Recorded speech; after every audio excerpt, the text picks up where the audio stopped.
જરા થોપ ભાઈ થોપ. તને ખબર છે આના પર કેટલા લોકો બેઠા હશે ત્યાં સુધી?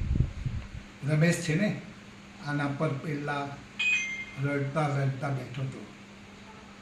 ઇવન આભા છે ને, એને દાદાજીએ પહેલી વાર લખતા શીખવાડેલું.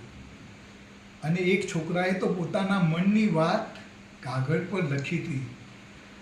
તારા માટે ફક્ત આ બાકડો છે, પણ મારા માટે તો આ બધાની યાદો છે. અરે કાકા, એટલી બધી જૂની ચાબી શા માટે સાચવો છો?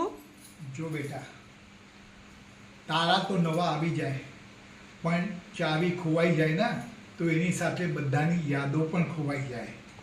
માટે હું કહું છું કે એકવાર જરૂર વિચારી લેજો કે ઈંટ તોડતા નહીં, પણ બધાની યાદો ખોવાઈ ન જાય એનું ધ્યાન રાખજો.